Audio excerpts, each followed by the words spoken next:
Hello everyone, my name is Poulomi and my topic of presentation is Givenness Hierarchy Theoretic Cognitive Status Filtering.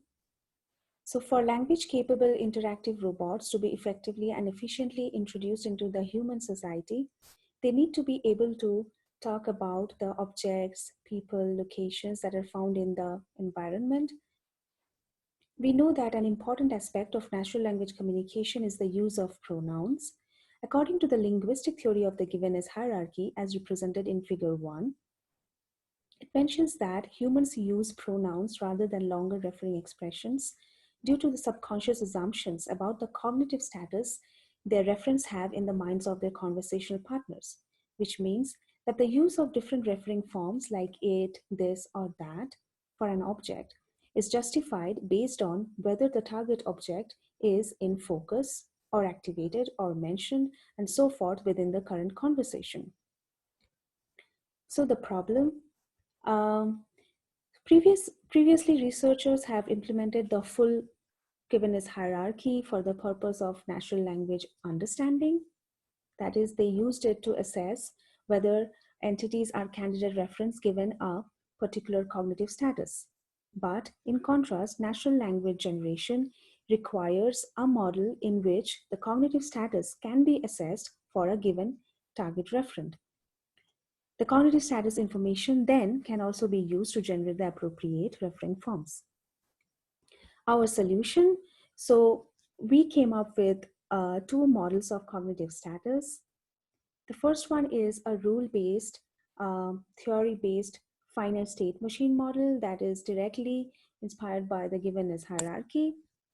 The other one is a probabilistic model known as the cognitive status filter model, which was designed to handle uncertainty more flexibly. So the data collection that we did was through the OFAI multimodal corpus, and the task scenario that is given in the figure 3, we used specific sentences from this particular corpus that represented only this task scenario. Specifically, we just used 4 monologues, which had each having 4 utterances from the whole set of the corpus. Um,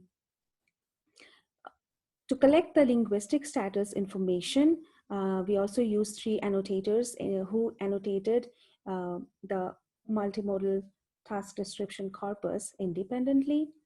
And later on, we also did the cognitive status information was collected through a crowdsourced human subject experiment that consisted of 160 US participants. So each participant was shown this particular task scenario, and they were also listening to an audio simultaneously. Then they were asked 2 particular questions, which asked them to click on objects in this particular task scenario, depending on what they heard in the audio file.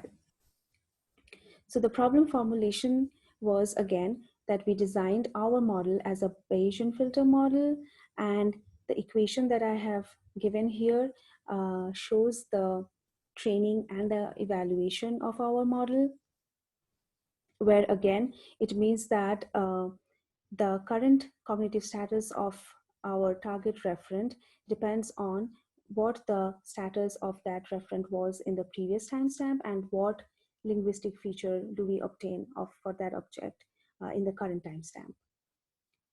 Coming to the results, as you can see from figure 4, I have the accuracy comparison measures between all the 3 models that we considered. I would like to mention here is that we computed the decisions made by a random baseline model here, which just predicted the cognitive status information at random. So if we have a closer look at it, we see that the rule-based model, the finite state machine model, had an accuracy of 81.25%, whereas our statistical model, the cognitive status filter model, was slightly better than the theory-based model, having an accuracy of 82.03%. We also did a McNemar's test to compare the performances of each pair of models, And from that, we saw that the performance difference between the cognitive status filter model and the theory based finite state machine model is not statistically significant, which means that the statistical model performs as decently as the theory based model. For future work, we would like to leverage our statistical model to implement a Givenness hierarchy inspired anaphora generation model. And we would also like to demonstrate its use in realistic human robot interaction scenarios. I have listed my references here from 1 to 4, and I would also like to acknowledge a few lab mates of mine and also a mentee who helped me work on this project.